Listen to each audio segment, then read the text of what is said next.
Mesdames et messieurs, amis téléspectateurs, bonjour. Vous vous retrouvez encore en ce jour pour la réflexion hebdomadaire. Rencontre échange nouveau numéro. J'aurai le plaisir de vous recevoir pour vous, Monsieur Jerry Tama, honorable député à l'Assemblée nationale, président du groupe parlementaire NET PDP. C'est avec lui que nous allons faire le tour d'horizon des questions brûlantes de l'heure, en réfléchissant sur notre mode de vie. Et donc, le parlementaire a accepté se prêter à cet exercice pour discuter directement avec vous, pour vous informer et apporter certains éclaircissements sur certains faits d'actualité. Monsieur Jerry Tama, merci d'accepter l'invitation. Vous savez, c'est toujours un plaisir d'être avec vous ici. C'est cela. Merci. Alors donc, on va parler un peu de tout et de rien. Hein. En commençant d'abord par votre expérience parlementaire. Je ne dirais pas que vous êtes jeune député, mais c'est la première fois que vous avez fait votre entrée à l'Assemblée nationale. Et quelles leçons, quelle expérience, qu'avez-vous vu, qu'avez-vous appris? Est-ce que ça a changé par rapport à la vision que vous en aviez avant, quand vous étiez dans l'arène politique et finalement à l'hémicycle? Oui, écoutez, merci pour la question. Ce qu'il faut reconnaître, c'est que c'est avec beaucoup d'humilité que j'entame donc la 3e année de cette 6e législature. Oui, ça a changé énormément. Vous savez, quand vous êtes à l'extérieur, vous ne vous rendez pas compte du travail qu'il y a à l'Assemblée nationale, d'autant plus que moi j'ai le privilège de diriger un groupe parlementaire. Et donc, quasiment sur tous les projets de loi, éventuellement propositions de loi qui arrivent, vous devez non seulement travailler, parce qu'en tant que président de groupe parlementaire, vous avez les intentions de vote à donner, et vous ne pouvez pas donner une intention de vote en ne sachant pas de quoi il s'agit. Donc, vous avez une obligation de travailler tous les textes. Et puis, la deuxième leçon que j'ai retenue, c'est que ce n'est pas toujours en criant au voleur qu'on arrive à changer les choses, mais parfois en travaillant avec, je ne vais pas dire le voleur, on va me demander c'est qui le voleur, mais c'est en travaillant, voilà, c'est en travaillant, parce que aujourd'hui je me rends compte quand même que 2 ans à peu près après notre entrée à l'Assemblée, mais quasiment sur tous les textes, on arrive quand même à obtenir quelque chose. C'est-à-dire que entre le moment où le texte il arrive de façon brute, en tant que projet de loi au niveau de l'Assemblée, du gouvernement, oui. Et puis le travail qu'on fait en commission, moi j'appartiens à la commission des lois, ben, la plupart du temps, comment on arrive à changer beaucoup de choses, soit sur le fond, c'est-à-dire que sur des sujets de fond, ou alors sur la forme. Mais sur le fond, moi je suis très ravi de constater que les projets de loi ne viennent pas de façon monolithique et on dit c'est à voter en l'état. On arrive, on travaille et la plupart du temps, quand les arguments sont pertinents, logiques, ben, on arrive à obtenir quand même des modifications substantielles. Donc voilà ce que je retiens aujourd'hui. Donc beaucoup d'humilité, beaucoup de travail, énormément de travail. Honnêtement, j'ai jamais autant travaillé de ma vie. C'est ça. Mais aussi... Du dehors, vous avez tiré sur l'ancienne législature. Hein, oui, bon, oui, maintenant, je suis dedans, je me rends compte que c'est compliqué. Mais au moins... Vous leur donnez raison ou bien vous trouvez Non, je ne leur donne pas raison pour deux choses. La première, c'est que, comme je l'ai dit, certaines personnes qui nous ont précédés étaient dans des positions abruptes et des positions radicales. C'est-à-dire que si vous avez un texte qui est arrivé, que vous dites que le texte est rejeté tel qu'il est, ben les autres, qu'est-ce qu'ils font? Ils le font passer. Et parce qu'ils sont majoritaires. Parce qu'ils sont majoritaires.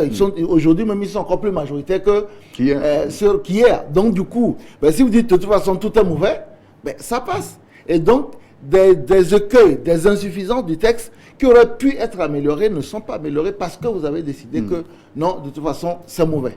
Et puis je dois dire aujourd'hui que non, je ne peux pas être insatisfait du travail qu'on a fait, puisque les révisions constitutionnelles, celles dont depuis 2006, on parle, nous avons quand même été la législature qui a fait la révision constitutionnelle. On peut considérer qu'il y a des insuffisances. Mais les 2 éléments qui étaient les plus importants, ça va la limitation des mandats, ben on l'a fait.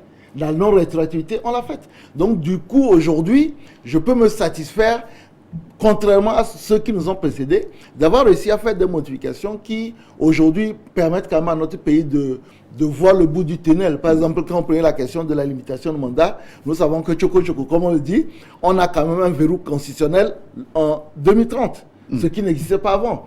Donc voilà, je ne peux pas dire que on ne fait pas la différence depuis notre entrée par rapport aux critiques qu'on avait. Mais sur le volume du travail, oui, c'est vrai que j'avais peut-être un peu l'impression, une fausse impression que les parlementaires ne travaillent pas assez, mais non, ils travaillent. Enfin, pour ceux qui veulent travailler. Il faut l'ajouter. Il faut l'ajouter. Pour ceux qui veulent travailler, ils travaillent normalement. Et le contact avec vos bases, vos souches, parce que vous êtes issu d'une base, d'une circonscription électorale. Hein. Est-ce que vous retournez rendre compte? Est-ce que vous leur faites refléter exactement votre travail et leur montrer que vous êtes leur porte-voix, leur porte-parole au sein de l'hémicycle? Vous savez, la difficulté qu'il y a en réalité, c'est comment transposer le débat parlementaire dans un langage qui soit assimilable par tous. Voilà. Moi-même, je remarque que rien que sur ma page Facebook, quand je rencontre des travaux parlementaires, ça a souvent moins d'audience que si je parle d'un fait divers. Donc, du coup, ce n'est pas toujours évident d'aller expliquer, on en parlera sans aucun doute, sur la loi sur la déclaration des biens.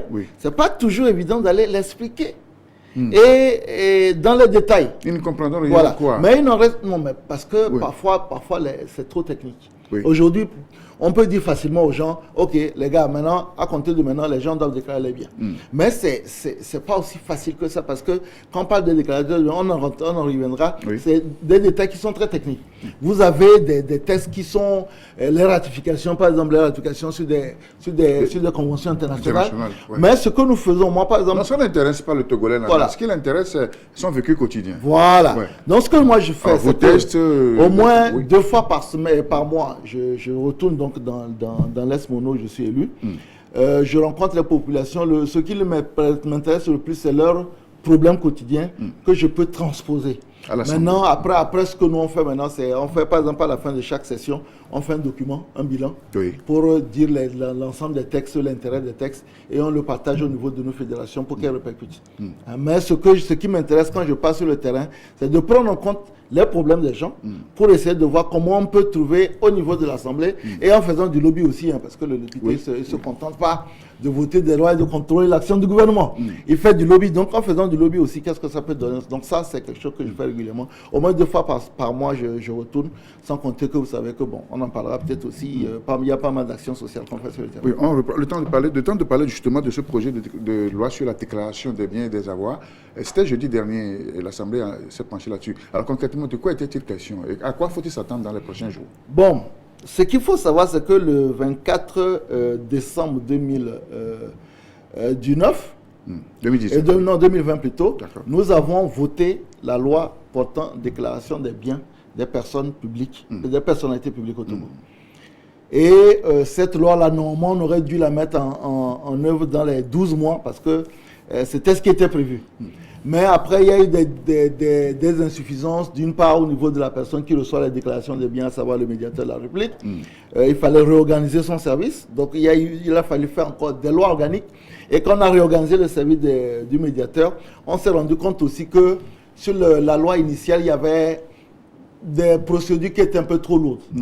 Et donc, ce qu'on a fait hier, c'est une loi organique qui modifie la loi organique du 24 décembre 2020. Pour la simplifier, c'est ça? Pour la simplifier. Donc, la simplification des procédures, à savoir qu'autrefois, il fallait énormément de dossiers, on a réduit.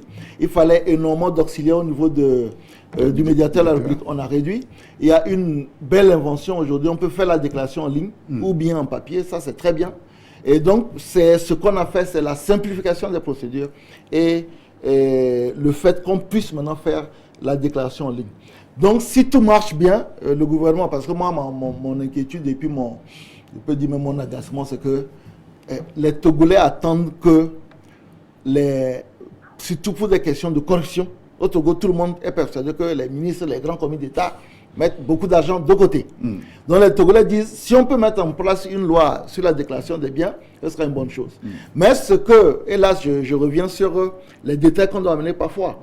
Quand on parle de déclaration de biens, il ne faut pas que les gens s'attendent à ce qu'on aille dire, bon, Jerry Tama a une voiture, un terrain à Hepe, un terrain à Siou, et comme ça, vous le trouvez sur les sites internet. Non, la déclaration de biens est confidentielle. C'est ça. C'est-à-dire que vous remplissez un formulaire, c'est un formulaire, vous le fermez et vous allez déposer chez le médiateur de la République. Et c'est uniquement quand il y a une procédure, soit judiciaire ou quoi que ce soit, pour regarder s'il y a une conformité entre ce que vous avez déclaré et ce que vous avez sur le terrain.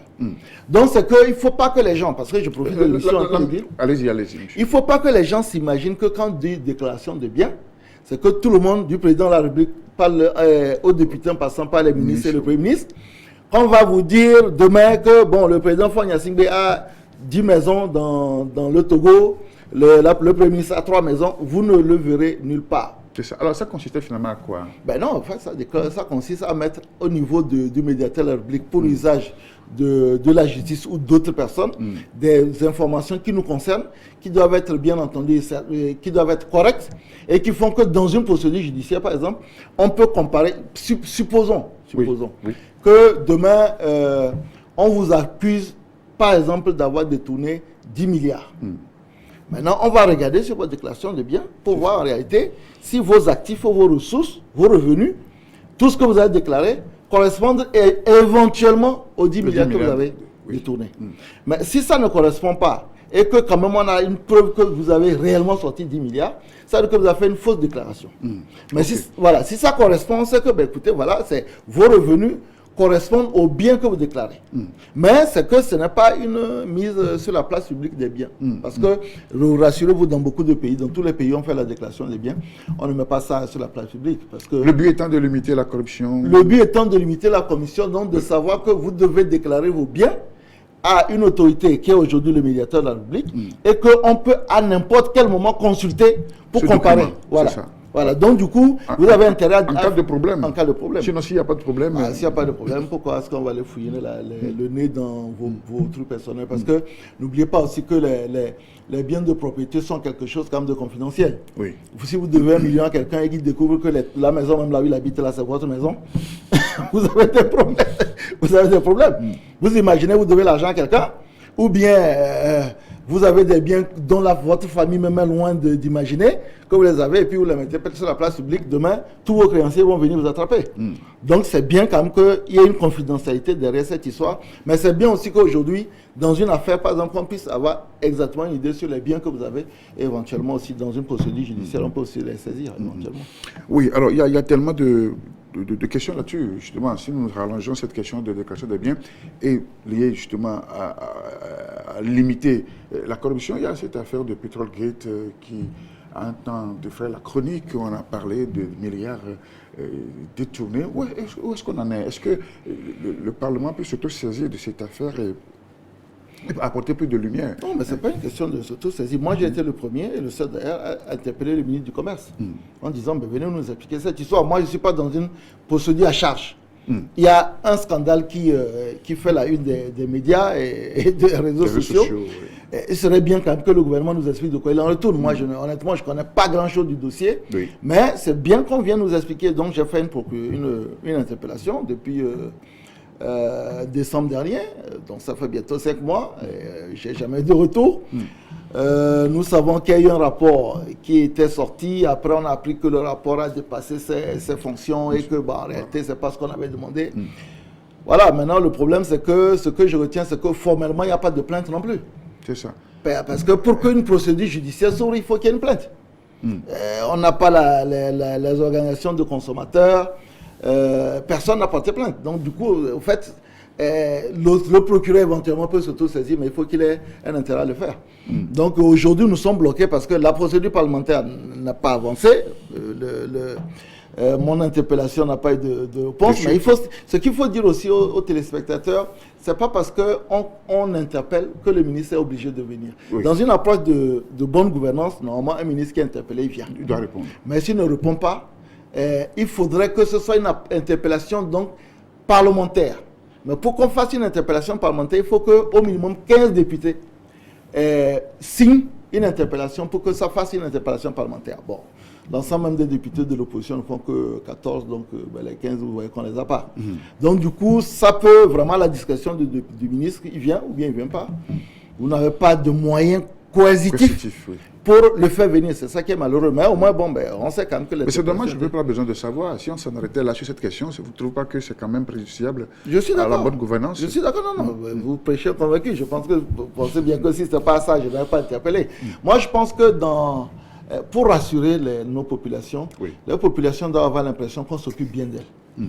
Et que l'affaire du Petrolgate était tellement énorme que moi, j'aurais préféré quand même qu'on ait une explication rationnelle. C'est passé, maintenant on est en train de dire qu'on est en train de réorganiser le système. Quand on réorganise quelque chose, ça veut dire qu'il y a des défaillances. Mais bon, c'est comme ça, on fait avec. Je ne sais pas ce que je peux faire d'autre aujourd'hui en tant que député que d'interpeller un ministre. Et ça a été fait? Oui, je l'ai fait. Sans suite. Sans suite. Malheureusement. Pour le moment, peut-être. Rencontre échange, nouveau numéro. Nous parlons des faits de société. Le Rodab Djeri Tama est donc mon invité. C'est avec lui une réflexion sur ces questions. Une préoccupation majeure des Togolais aujourd'hui, c'est la cherté de la vie. Et tout dernièrement, il y a eu certains éléments qui ont donc compliqué. Il y a eu la TVM, il y a eu l'augmentation des frais de péage, la création pour les motocyclistes aussi, qui commencent désormais à payer. Et il y a eu cette flambée des prix des produits pétroliers à la pompe. Et tout cela ne rend pas la vie facile au Togo. Dans un contexte de crise sanitaire, avec un ralentissement de l'économie, surtout quand on sait que c'est l'économie informelle, à plus de 80% chez nous au Togo. Oui, à ce titre, j'ai saisi et le ministre du Transport pour les péages, et le ministre du Commerce pour la hausse des prix, et y compris le ministre de l'Agriculture pour l'ANSAT, parce que l'ANSAT est supposé mettre des prix des denrées alimentaires à des coûts compétitifs pour amortir les effets de la cherté de la vie. Oui, c'est vrai qu'aujourd'hui, quand on regarde au Togo, on est quand même assez inquiet. Parce que, comme vous l'avez bien dit, on a eu l'augmentation des frais de péage, pour certains près de 40%. L'installation de frais pour les motocyclettes. Alors que souvent on parle du principe que c'est ceux qui sont déjà dans la précarité qui utilisent les motocyclettes et que de toute façon si on augmente les péages, les taximans ils ne sont pas fous, ils vont répercuter sur le transport. On a eu la TVM. Bon, la TVM c'est une fois pour toutes, donc c'est bon à la limite, non une fois par an je pense. Une fois par an. Une fois par an. Et puis bon bien tout récemment on a eu l'augmentation du prix des produits pétroliers. Et moi, le 6 mai dernier, j'ai pris une équipe, nous sommes allés sur le terrain, nous sommes allés à Tchévié, à Déticopé et à Siyé pour prendre en compte les prix qu'il y a sur le terrain. Le gros problème au Togo, c'est qu'on vend à la mesure, au bol. C'est ça. Et donc, du coup, une fluctuation du bol ne veut pas forcément dire que là où le bol est le prix est plus élevé, que c'est là où c'est plus cher. La preuve, c'est que nous sommes allés à l'époque, je ne sais pas si les prix ont changé maintenant, mais à Tchévié, le bol était à 850, à 750 le maïs. D'accord. À Déticopé, le bol était à 1000 francs. Et à Siyé, le même bol. Non, c'est ça le problème.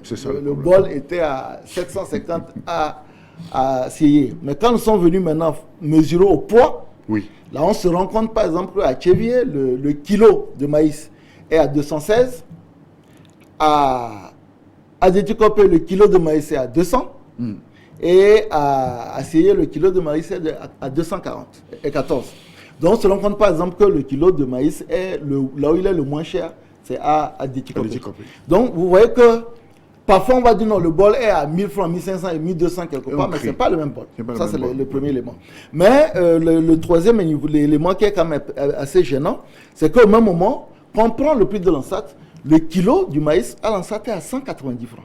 Donc ça veut dire que, au fait, dans une période de pénurie, de hausse, l'ANSAT qui est supposé permettre de casser un peu les prix. Déstabiliser. Oui, mais vendre son maïs à peu près au même prix qu'à Déticopé. Sans compter qu'au niveau de l'ANSAT, vous ne pouvez acheter que des sacs de 50 kilos. C'est pas plus. Voilà, c'est pas par kilo ou bien par bol. Ça veut dire que vous n'avez personne qui achète... Un travailleur au Togo ne va jamais acheter 50 kilos de maïs, parce que 50 kilos de maïs, ça fait 10 000. Il va prendre 1000 francs pour l'acheter en bol.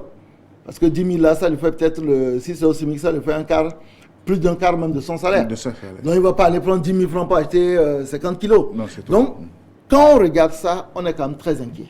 Parce qu'on est en état d'urgence, donc l'économie est au ralenti. Et on se rend compte que tous les prix sont en train de monter. Surtout les denrées de première nécessité. Au Togo, c'est le maïs et le gari. Le gari, il est à 1200 à Tchévié, le bol. Et il était à 1000 francs à Siyé. Donc vous imaginez le gari que nous on appelle souvent le sauveur. Parce que quand ça peut chauffer n'importe comment. Chaque Togolais a son petit gari. Si le gari coûte 1200 le bol, c'est quand même inquiétant. C'est ça. Voilà. Alors que faire finalement? Vous qui êtes à la représentation nationale, ça doit vous interpeller. Voilà pourquoi nous on l'interpelle. Oui. Mais maintenant, après, le problème, c'est que hypothèse numéro 1, on fait une résolution ou bien une recommandation au niveau du gouvernement, mais bon, c'est une question de majorité, nous on ne l'a pas. Mais je pense même qu'on ne doit pas attendre que l'Assemblée nationale fasse quelque chose. En fait, ce n'est pas une question de majorité, puisque ça concerne tous les Togolais, en fait, M. Djeri Tama. Écoutez, tout dépend de ce que chaque politicien dit à sa population. Si vous êtes en mesure de dire à votre population, comme on l'a dit par exemple pour les prix des produits pétroliers, les prix sont montés, donc on est obligé de répercuter, les barils sont montés, on répercute, serrer les dents, bah oui. Parce que moi, je ne peux pas comprendre normalement que on a fait, au départ de l'état d'urgence, on a fait le problème Novici parce qu'on sait quand même que la précarité a augmenté et que dans la deuxième phase de l'état d'urgence aujourd'hui, les prix augmentent sans qu'il y ait de mesures d'accompagnement. Bon, maintenant après, moi je dis, le Togolais a l'habitude de serrer les dents, on va serrer les dents. Mais c'est une résilience je suis d'accord. Qui aura ses limites. Hein. J'en sais, comme c'est écrit dans la Bible, nul le sait le jour, où les gens peut-être ne vont pas être d'accord. Mais je trouve que, même ne serait-ce que sur le plan de la communication, on devait pouvoir faire quelque chose. Moi, je n'ai pas été très content quand la dernière fois sur l'augmentation du prix des produits pétroliers, on a dit ouais, mais regardez, au Bénin, c'est le même prix, machin truc. Ouais, mais bon, le salarié au Bénin n'a rien à voir avec le salarié au Togo. Le niveau de vie du panel de la managère au Bénin n'a absolument rien à voir avec le Togo. Donc, c'est parfois pas très, très futé de comparer, alors que, si vous comparez et la SMIC, vous comparez et le salaire de base, ainsi de suite, vous allez vous rendre compte assez rapidement qu'il y a une énorme différence et que si le carburant coûte 500, au Bénin, il aurait dû coûter 400 francs chez nous, quoi, par rapport au niveau de vie et au salaire moyen des gens là-bas. Merci, M. Djery Tama. Rencontre échange, nouveau numéro. Nous parlons de ce fait de société, de ces derniers jours chez nous au Togo, la vie chère, d'accord, mais aussi à la gestion du Covid. Hein. Nous sommes à la phase des vaccinations. Pendant longtemps, la campagne a marché. Le Togo aurait été cité en bon élève dans sa riposte contre la pandémie. L'état d'urgence qui se prolonge toujours. À quand la fin? Normalement, ça finit le 14 septembre 2021, puisqu'on a prolongé pour 6 mois. Bon, maintenant, il y a deux choses que je dois dire là-dessus. Honnêtement, aujourd'hui, l'état d'urgence n'est plus aussi contraignant que dans les départs. Aujourd'hui, quand on regarde les mesures, c'est uniquement le monde du spectacle qui souffre, quoi. Voilà. Parce que, bon, sinon, aujourd'hui, même malgré tout ce qu'on dit dans les marchés, les gens sont comme si de rien n'était. Dans les taxis, malgré qu'on a dit il faut baisser, bon, tout le monde ferme les yeux. Donc aujourd'hui, il y a un relâchement dans le respect des mesures. Il y a un relâchement. Vous savez, au départ, il y avait une psychose. Parce qu'on pensait, quand on entend en France 1000 morts, on se dit, mais eux, ils ont tout là-bas. Et ça tombe comme ça, comme des mouches. Nous, chez nous, là, ça va être comme des fourmis. Bon, on a une certaine résilience, Dieu merci. On ne sait pas encore, jusqu'à ce jour, personne n'a encore découvert pourquoi est-ce que l'Afrique a mieux résisté au corona à la Covid que beaucoup d'autres pays. Puisque même sur les mêmes latitudes, le Brésil qui est à peu près sur les mêmes latitudes que l'Afrique, il fait chaud aussi là-bas, mais bon, il y a un taux de mortalité très élevé là-bas. Donc, aujourd'hui, c'est uniquement le monde du spectacle qui en souffre. Même moi, mon avis, c'est que il faut faire comme les autres pays de la sous-région. La Côte d'Ivoire, le Sénégal aussi. Le Ghana ici, le Bénin, ils n'ont jamais rien mis en place en disant, écoutez, notre économie est tellement fragile que nous ne pouvons pas fermer. Nous allons être vigilants. Si ça commence à prendre des proportions inquiétantes, oui, on ferme. Oui. Mais nous, ici, bon, vous avez parlé de l'exemple. C'est-à-dire que parfois, on a l'impression que le Togo aime bien citer un exemple à l'extérieur. Mais c'est que pendant ce temps-là, nous, les gens crèvent un peu de faim, quoi.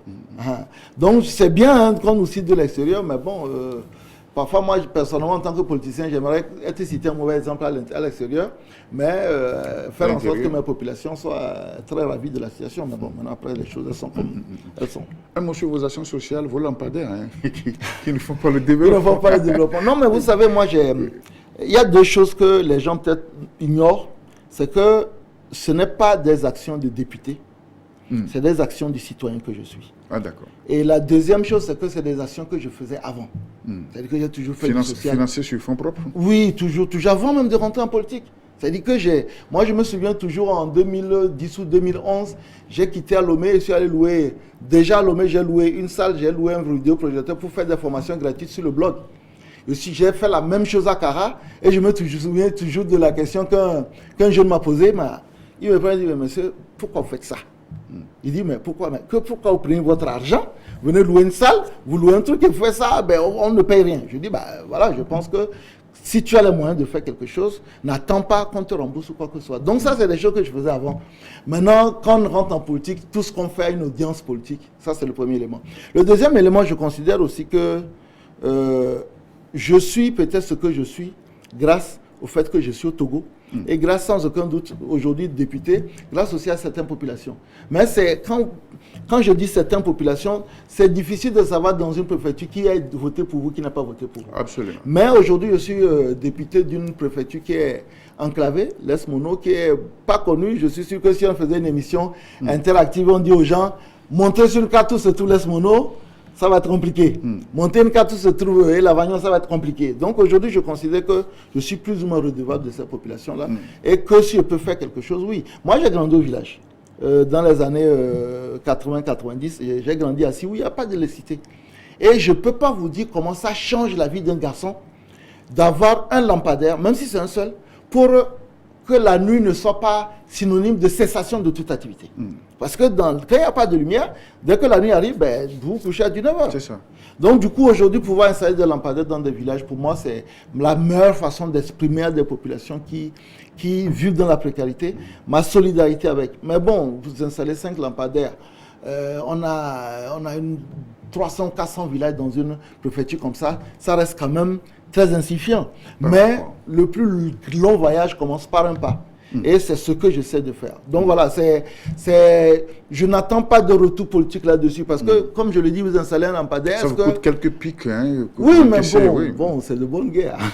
Mais c'est-à-dire que la nuit, ce n'est pas uniquement les enfants des militants nets qui vont bénéficier de cette lumière. Autrement, vous aurez demandé à installer des lampadaires dans les maisons. Oui, de vos militants.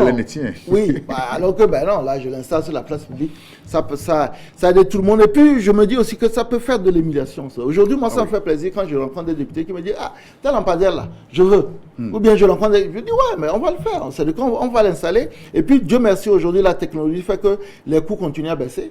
Donc c'est bien, voilà, de jour en jour. Donc oui, si on peut le faire pour aider, ce n'est pas un problème. Ça veut pas dire votre engagement politique? Enfin, vous le dites que vous le faisiez avant. C'est beaucoup plus de l'engagement social. Je pense que nous sommes aujourd'hui des compatriotes, nous sommes des citoyens. Et vous savez, je considère qu'il y a toujours le karma.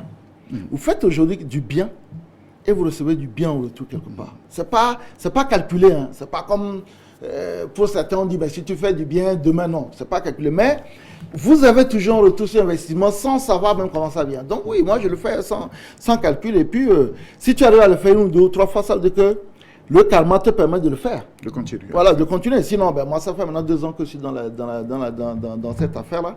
Et je continue, même le mois prochain, je vais encore en installer un 5 dans un autre village.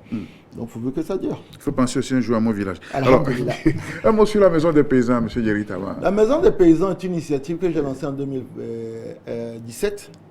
À l'époque, j'avais une grande ferme à Sioux, 120 hectares. Et on avait une association qui s'appelait le RIMA, le Réseau interprofessionnel des métiers de l'agriculture. Et le premier constat qu'on a fait, c'est que les producteurs, que ce soit les producteurs primaires dans les champs ou les producteurs secondaires, les transformateurs, avaient d'énormes problèmes pour écouler leurs produits et les exposer. Parce que vous savez, quand vous allez dans un supermarché, parce que là où on achète les produits transformés, c'est dans les supermarchés, quand vous allez présenter un produit togolais, les gens ne sont pas trop prêts à vous donner de la visibilité. Souvent pour une raison très simple, c'est que vos stocks sont réduits. Limités. Donc ils ne vont pas créer une ligne pour des choses qui n'arrivent pas beaucoup. Donc du coup, c'est sur cette base je me suis dit, mais pourquoi ne pas mettre une vitrine pour que quand quelqu'un vient et dit je veux des produits transformés togolais, je les trouve ici. Je veux des produits, des sauces par exemple, le gombo sec, le cordero sec, ainsi de suite, je peux les trouver quelque part. Donc c'est pour ça qu'on a appelé la maison des paysans. On a eu une expérience qui n'était pas très concluante jusqu'en 2018. Et là, on a repris parce qu'on a appris de nos erreurs. Donc, ça reste une vitrine pour exposer les produits transformés togolais. Mais ça a un autre objectif derrière. Moi, ma lutte, c'est faire en sorte que, dorénavant, dans tous les ministères, dans tous les grands services, dans toutes les directions, quand on fait une fête, quand on reçoit des gens, qu'on ait au moins 50% de nos produits. Ça n'a pas de sens. J'ai un monsieur qui fait du tchoukoutou. C'est trop bon. Mais pourquoi quand on reçoit des gens, c'est Castel, Beaufort, Tchama, alors qu'on ne peut pas mettre du couteau? C'est notre identité. Il y a des gens qui font des jus de corosol, jus d'alangban, jus de machin, tu sais, bien conservé. Ça se présente bien. Pourquoi est-ce que si on fait un truc à la présidence demain, qu'on ne trouve pas ça? J'ai des jeunes qui font du vin à base de bissap, du vin à base de plein de choses. Mais pourquoi est-ce que demain, on ne peut pas trouver ces choses-là? Quand on fait une fête, non, moi je laisse même supermarché. D'accord. Quand un ministère fait une fête, officielle. Une réception. Il faut qu'on ait nos produits, moitié. Vous prenez le Dafani ou bien ce truc au Bénin et au Burkina Faso, mais vous allez dans chez n'importe qui, quand il vous reçoit, ce qui fait sortir, c'est des produits locaux. Ça fait fonctionner l'économie, ça fait travailler des gens, ça crée des emplois. Et nous ne pouvons pas développer nos pays si nous consommons les choses de l'extérieur. Quand on consomme des choses de l'extérieur qu'on ne produit pas, d'accord, on le comprend. Mais dès lors qu'on le produit. Aujourd'hui, vous avez des riz qui sont très bons, le riz de Covier, moi c'est celui que je mange, il est trop bon. Mais pourquoi est-ce qu'on ne peut pas manger notre riz de Covier? Et qu'on soit obligé d'aller acheter du riz thaïlandais, c'est bien, mais je ne sais pas ce qu'ils mettent dedans. Peut-être qu'ils mettent dedans quelque chose qui fait que quand tu as mangé une fois, tu as envie de manger la même chose le lendemain. On ne sait jamais. Vous avez des bouillons de culture Afrique Cube fait de très bons, comment on appelle ça, cube, assaisonnement, bien emballé, bien présenté. Pourquoi est-ce qu'on est obligé d'aller acheter des choses alors qu'on le fait avec des produits locaux? Donc voilà, moi l'idée c'est de dire nous devons valoriser nos produits, pas uniquement dans un élan patriotique pour dire parce que c'est togolais, non, parce que si c'est pas bon, c'est pas bon. Mais quand c'est bon et que ça peut concurrencer même l'extérieur, nous devons valoriser. Mais au même moment nous disons, je profite de votre plateau pour dire il faut subventionner ces gens-là parce que le gros problème qu'ils ont, quand tu demandes à quelqu'un qui te fait du jus de te donner, de t'envoyer 30 cartons, il te dit je ne peux pas produire, j'ai pas les moyens pour produire. Voilà, donc du coup aujourd'hui, c'est aussi ça, oui, c'est le vrai problème. C'est-à-dire que vous allez dans un supermarché, moi je me souviens, je faisais des cailles à l'époque, le gars il me dit si vous êtes en mesure de me donner 100 kilos de caille par mois.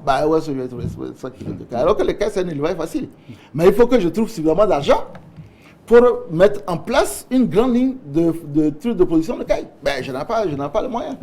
Donc aujourd'hui, les supermarchés vous disent oui, mais si c'est pour faire l'aile aux gens, ils vont manger une fois, ils vont être contents. Maintenant, ils vont demander, tu dis tu n'en as pas, ça ne sert à rien. C'est ça. Donc aujourd'hui, il faut vraiment accompagner. L'initiative vise donc à mettre en valeur les produits locaux, transformer sur place, et donc accessible. Accessible et puis que les gens n'aient pas honte de notre culture. Il faut que nous ayons la fierté. Moi aujourd'hui, je prône pour une fierté d'être africain, pour une fierté d'être togolais. Mais vous savez, vous avez des gens, je prends un exemple comme la France. Mais est-ce que les gens savent que les gens dorment dehors? Et c'est des Français.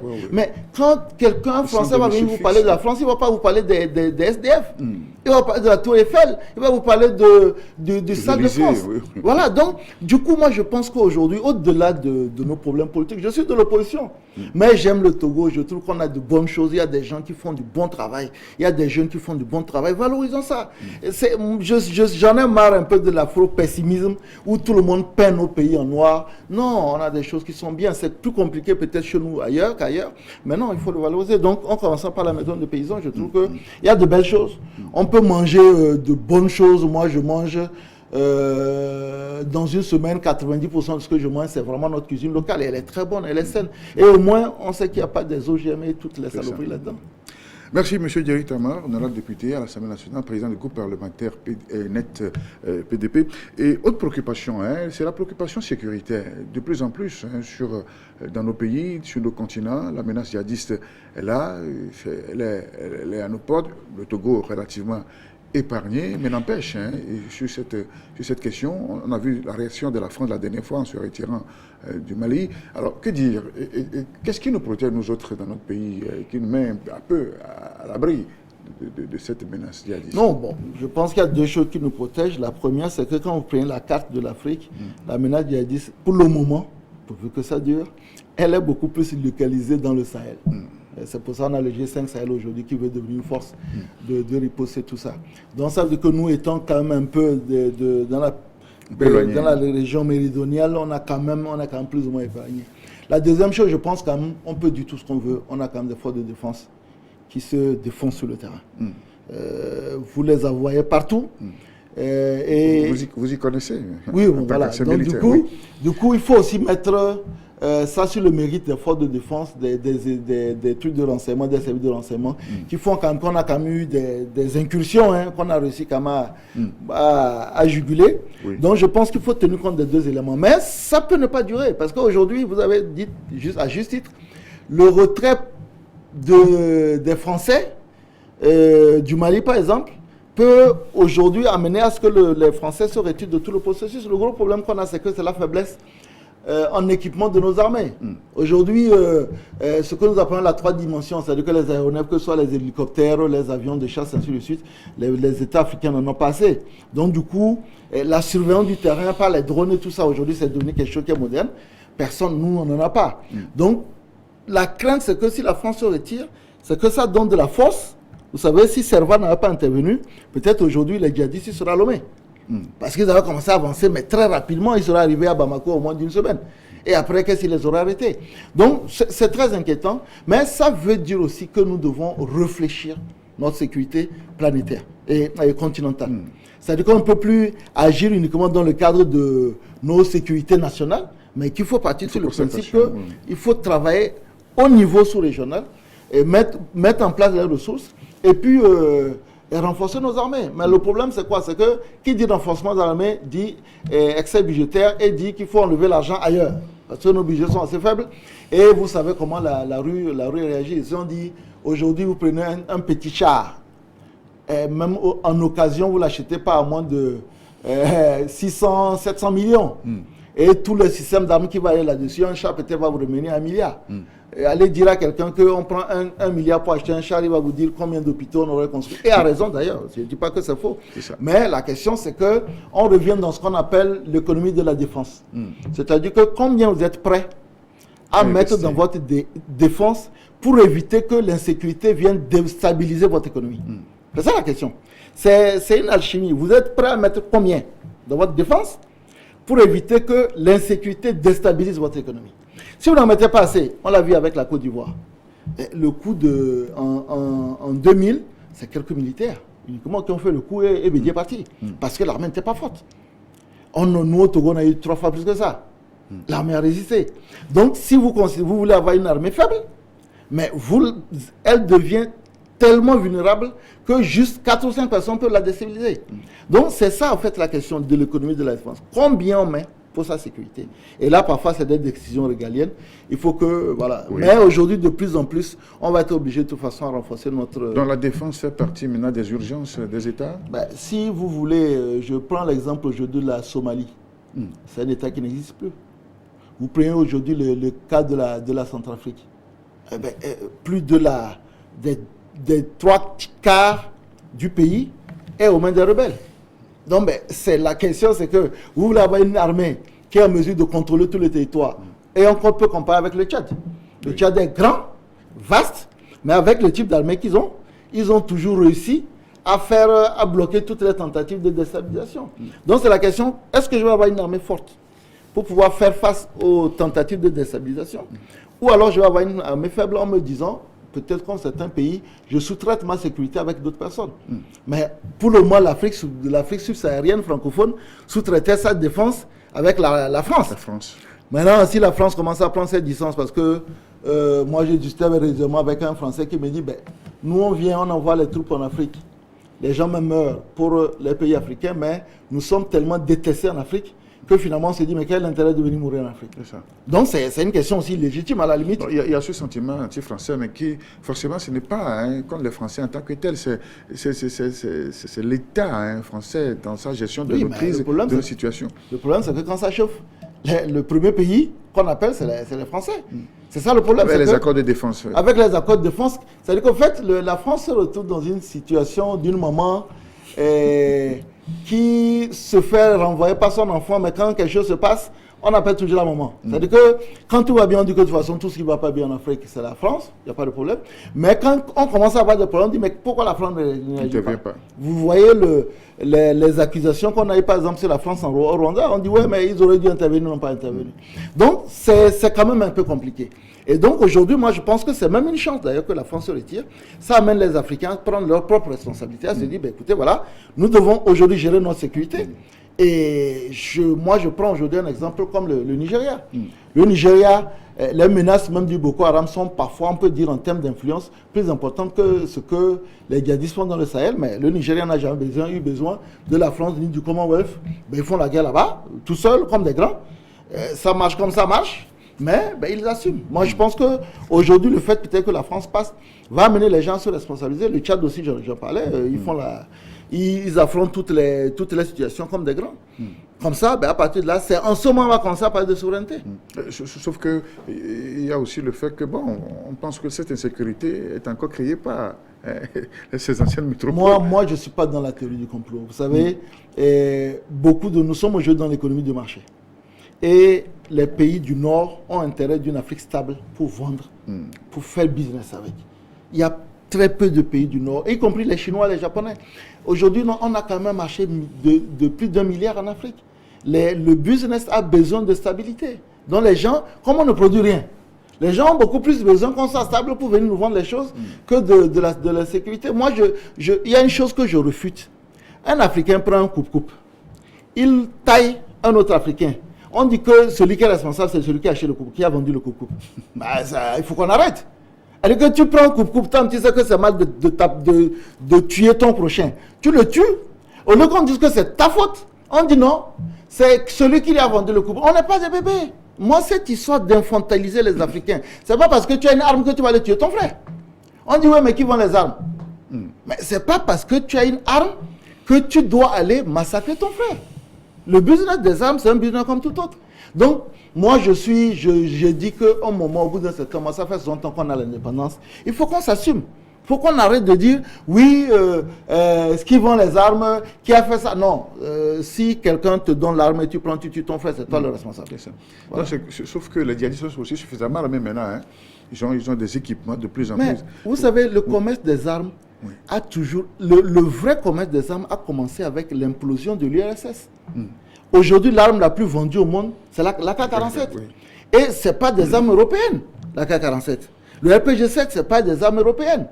Donc, du coup, aujourd'hui, depuis la chute de l'Union européenne, les pays comme l'Ukraine, le truc qui avait des stocks d'armes, les ont vendus partout. Donc, aujourd'hui, c'est pour ça que je refute l'idée qu'on dise que c'est parce qu'on t'a donné une arme que tu dois aller tuer ton frère. Tu prends les djihadistes. Aujourd'hui, la plupart de leurs victimes, ce n'est pas des chrétiens. Oui. C'est des musulmans, et de bons musulmans. Donc on ne peut pas aujourd'hui m'expliquer que, oui, on fait la guerre pour le djihad, alors que la plupart des victimes sont des musulmans. Donc, il faut que les gens assument, ils font de la barbarie, certains font du business, mais ce n'est pas quelqu'un, si aujourd'hui, là où vous êtes, Gérard, quelqu'un vient te dire, il faut renvoyer ta maman de la maison. Parce qu'elle aurait fait quelque chose de mauvais, parce que la personne te l'a demandé, tu vas l'envoyer à la maison, ça n'a pas de sens. Ce n'est pas parce que quelqu'un est venu dire, prenez les armes, ou bien entretuez-vous, que vous entretuez. Il faut qu'on arrive. Parce que ce qui est malheureux, c'est que l'Afrique continue à chercher toujours des boucs émissaires. Chaque fois que ça ne marche pas, on dit c'est quelqu'un. Non, mais c'est vrai, même dans notre pays, quelqu'un allait manger 600 millions de choses. Cannes, là. On dit que ce n'est pas nous. On a route le met en foin Vaughan, c'est nous-mêmes qui avons mangé. Est-ce que c'est français? C'est ça. Mais ce n'est jamais notre faute.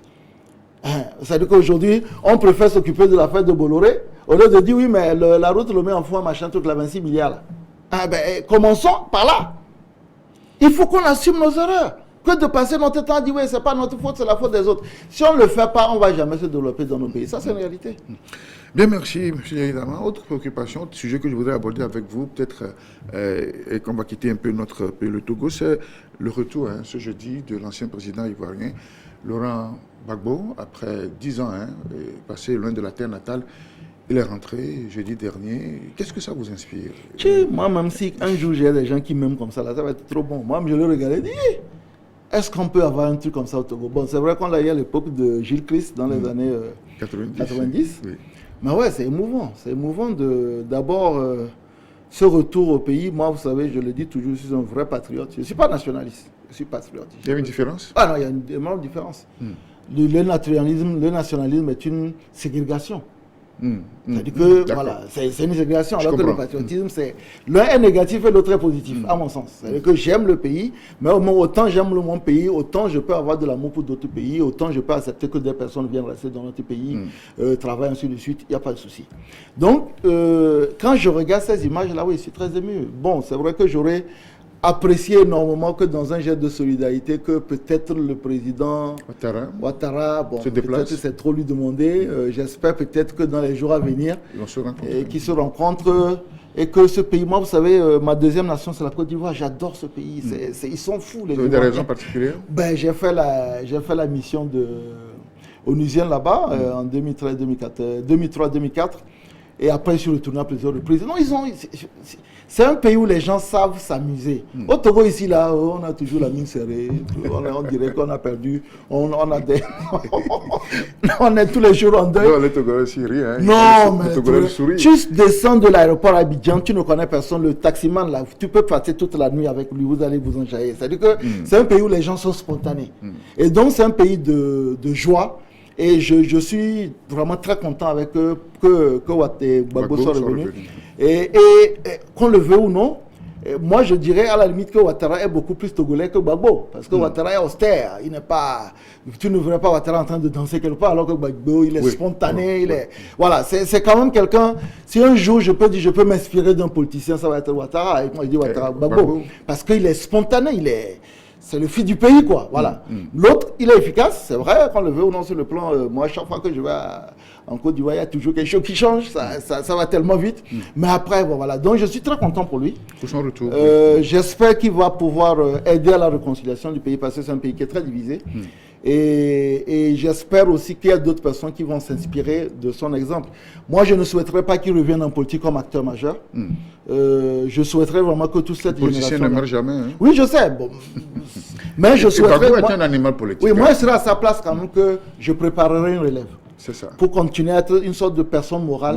Voilà, comme dans d'autres pays. Comme Jerry Lance a été longtemps au Ghana. C'est-à-dire que qui reste derrière, dont la parole est tellement importante parce qu'il apprend pas régulièrement. Voilà. Donc moi, j'espère qu'il devienne ainsi, mais qu'il joue vraiment un rôle dans la réconciliation. Donc si vous étiez son conseiller... Non, je lui aurais dit jouer un rôle dans la conciliation et discuter avec Ouattara pour le retour de Blé Goudé, de Guillaume Soro, et ainsi de suite. Parce que moi, je dis en politique, la mesure doit être le peuple. C'est-à-dire que aucune exclusion n'est acceptable. Il faut faire en sorte que la mesure soit le peuple. Que ce soit le peuple qui décide de ses dirigeants. Donc, négocier pour le retour de tous les acteurs et que le peuple se partage. Parce que quand le peuple départage en toute transparence, ça permet à chacun de rester à sa place. Donc moi, je dirais, voilà, jouer à la réconciliation et puis jouir de sa notoriété. Moi, honnêtement... j'aurais été à la place de la popularité, de Ouattara, que j'aurais un peu quand même à quoi sèche. Oui, parce que imaginez quelqu'un qui arrive tout Abidjan je ne peux pas comparer, mais je n'ai pas l'impression que... Depuis l'acquittement même, il y a eu Donc du coup, bon, je pense qu'il peut jouer un rôle très important dans la réconciliation du pays. Et puis voilà, bon, maintenant après, c'est lui qui décide. Un mot sur la CPI, vous voyez, tout ça là, est-ce que ça donne de la crédibilité à cette instance supranationale? Moi, vous savez, j'ai un master en droit. Au départ, j'étais très confiant sur la CPI, mais depuis un certain nombre de temps, non. D'abord, après l'Irak, la deuxième guerre d'Irak, où on se rend compte que en fait, la CPI, on a l'impression que c'est pour les pays africains, parce qu'il y a quand même autant de crimes qui ont été commis en Irak, et toutes les guerres sur le Gaza aussi aujourd'hui. Il y a énormément de choses qui se font parfois du côté palestinien, qui constituent aussi ailleurs des éléments de crime, mais qui ne sont pas pris en compte. Et aujourd'hui, vous regardez, quand on vous dit le nombre de morts, même si un mort c'est toujours trop, mais quand on parle de nombre de morts en Côte d'Ivoire lors de la crise là, et ce qu'on a dans d'autres pays, en réalité, si on doit dire à partir de 3000 morts, on va mettre tous les dirigeants à la CPI aujourd'hui, peut-être même la moitié des dirigeants du monde seraient à la CPI. Donc du coup, on a l'impression que la CPI est partielle et que c'est devenu un outil de règlement de compte politique. C'est-à-dire que quand un chef d'État n'est pas content avec son opposant, machin truc, on t'envoie à la CPI. Et puis voilà, c'est dommage. Mais j'espère que réellement le monde trouvera un mécanisme plus juste et plus inclusif. Parce que le système judiciaire n'était pas fiable. Oui, mais vous ne pouvez pas avoir une CPI où vous n'avez pas les États-Unis qui disent mais nous on ne peut pas y aller, donc si nos généraux commettent des erreurs quelque part. Vous n'avez pas la Chine qui dit écoutez, la Russie dit non. Finalement, qui est dedans? C'est les pays africains. C'est pour ça que ça devient un outil de règlement de compte, pas uniquement entre peut-être même les dirigeants, mais peut-être même entre parfois les puissances et des dirigeants africains. Voilà, c'est-à-dire qu'un dirigeant africain dérange, on le traduit à la CPI. c'est pour ça que je dis, j'espère que le monde trouvera un mécanisme plus inclusif où tous les pays seront. Et en ce moment-là, on sait que si un général américain commet des exactions, si un général français, si un général russe, un général britannique ou un général togolais, ainsi de suite, ils seront traités de la même façon. Dernier mot sur le franc CFA. Je crois que ça va vous intéresser aussi, n'est-ce pas? Il y a tout un débat là-dessus.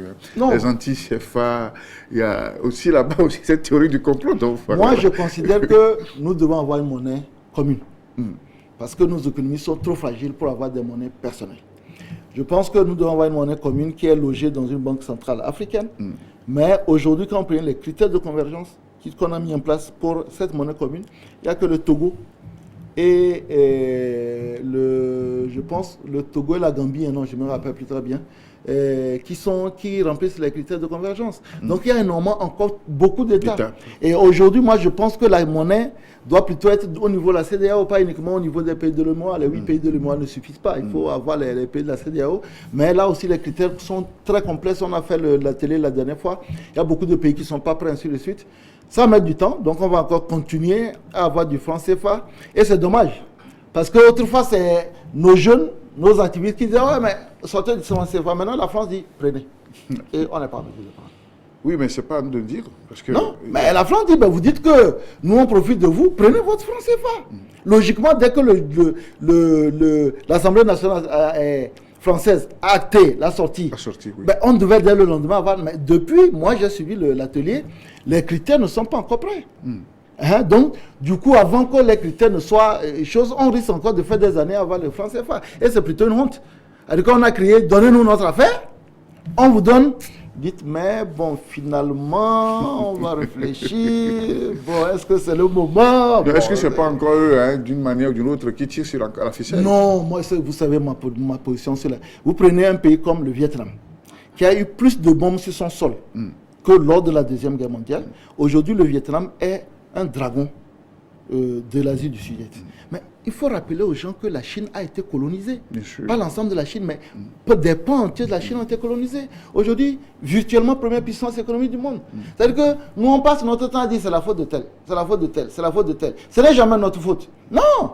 On a crié qu'on veut notre chose. Là, les gens disent venez prendre. Après, on dit est-ce qu'on a dit qu'on était prêt à prendre?